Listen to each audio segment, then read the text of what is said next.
হ্যাঁ এরকম চুলি বাঁধছিল পিসি আমার। বলো মা আপনা থানার অন্তর্গত ইতাপুর গ্রামের বাদ তোমাকে সাজি করতে আসছে। আরেকবার বল।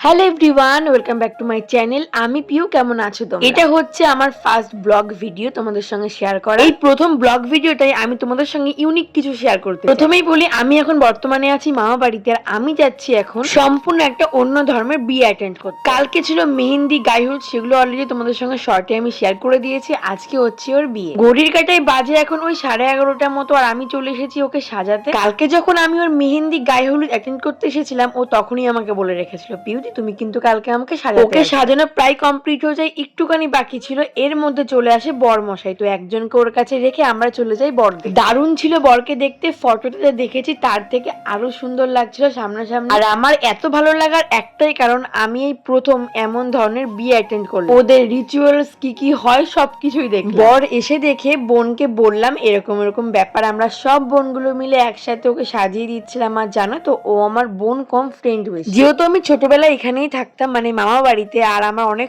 খারাপ সময়গুলো ওদের সাথে কাটিয়েছি, তার জন্য আমার এত মায়া। এইদিকে সাজানো একটু কমপ্লিট ছিল, এদিকে বরের বাড়ি থেকে চলে আসে ভিডিও করতে। দেন দুটো দিদি ছিল, একটা ভাবি ছিল, ওদেরকে একটু সাজিয়ে গুছিয়ে দিলাম। তারপরে এই ভিডিওটা সম্পূর্ণ করেছে আমার ছেলে। তো এটা হচ্ছে বর। হ্যাঁ, আমার এই ফার্স্ট ব্লগ ভিডিও তোমাদের কেমন লাগলো অবশ্যই। বোনকে প্রায় সাজানো হয়ে গেছিল, তো তার মধ্যেই চলে আসে রেজিস্ট্রি করতে। আর আজকে ওদের বিয়ে রেজিস্ট্রি দুটোই একসাথে হচ্ছে। দেন ওকে পুরোটা সাজিয়ে কমপ্লিট করে বসিয়ে দিই। এর মধ্যে চলে আসে বরের বাড়ির থেকে বউকে বলে, যে বাচ্চাটা বসে আছে আই থিঙ্ক ওর ভাসুরের ছেলে। তারপরে সবাই ওরা চলে যায়। এর মধ্যেই চলে আসে বিয়ে পড়াতে, আর এখানে সবাই গেট ধরা। বিয়ে পড়ানোর এই নিয়মটা বর বউ আলাদা থাকে, দেন বিয়ে পড়ানো হয়ে গেলে ওদেরকে একসাথে করে দেয়। এই জিনিসটা আমার অনেক ভালো লেগেছে। তো গেট ধরতে গেছিল ভাবি, দিদি, সবাই মিলে গেট ধরাধরি হয়েছে, অনেক মজা করা হয়েছে। তারপরে চলে এসে বিয়ে পড়াতে। এই জায়গাতে আমরা সবাই ইমোশন হয়ে যাই, এমনকি কেঁদেও ফেলি। ও এখানে ওর মাকে খুঁজছিল, ওর মাকে ছাড়াও কবুল বলতে পারছিল না। আলহামদুলিল্লাহ।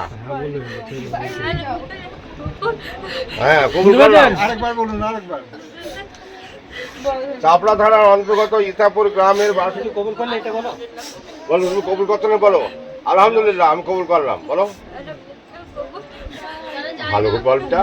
তারপরে আমরা বাড়িতে আসি, বাড়িতে এসে রেডি হয়ে আবার ওইখানে বিয়ে অ্যাটেন্ড করতে যাই। যেহেতু নর্মাল একটা ড্রেস পরে ওকে সাজাতে গেছিলাম, আর দেরি হয়ে গেছিল, এদিকে বিয়েটাও তাড়াতাড়ি হয়ে যাবে, তার জন্য একবারে বিয়ে কমপ্লিট করে এসে আমরা রেডি হয়ে আবার এ বাড়িতে গিয়ে প্রথমে ওর সঙ্গে দেখা করলাম। তারপরে চলে এসেছি সোজা খেতে, যেহেতু অনেকটা বেলা হয়ে গেছে। তারপরে গিয়ে আমরা ওর সাথে দেখা করি, দিন ওকে বাইরে নিয়ে আসে, আমরা অনেক ভিডিও ফটো তুললাম। তো ফাইনালি সেই সময় চলে এসেছে, যে সময় আমাদের ছেড়ে অনেকটা দূর চলে যাবে। ওদের মধ্যে এই নিয়মটা আছে, বেরোনোর আগে দিয়ে ওরা হয়তো আশীর্বাদ করে এরকম। প্রথমে ছিল ওর মা, তারপরে ছিল এটার বড় ঠাকুমা। এই সময়টা আমরা অনেকটা পরিমাণে ইমোশন হয়ে যাই। ওর ঠাকুমা বলছিল যে ওর নাতিকে দেখতে ভালো, ওর বাবা ওর মা অনেক কান্নাকাটি করছিল, ওকে নিয়ে আসে। আর ওকে যখন গাড়িতে তোলে, সেই সময়গুলো আমি আর তোমাদের সঙ্গে শেয়ার করতে পারলাম না। পরিমাণে কান্নাকাটি সবার কথা, তো তার জন্য আর শেয়ার করলাম না তোমাদের সাথে। আর হয়তো তেমন করে আড্ডা মারা হবে না, পুকুর পাড়ে দাঁড়িয়ে কথা বলা হবে না, মামা বাড়িতে আসলে হয়তো একসাথে আর ঘোরা হবে। উপরওয়ালার কাছে এইটুকুই চাওয়া, ও যেন অনেক সুখে থাকে।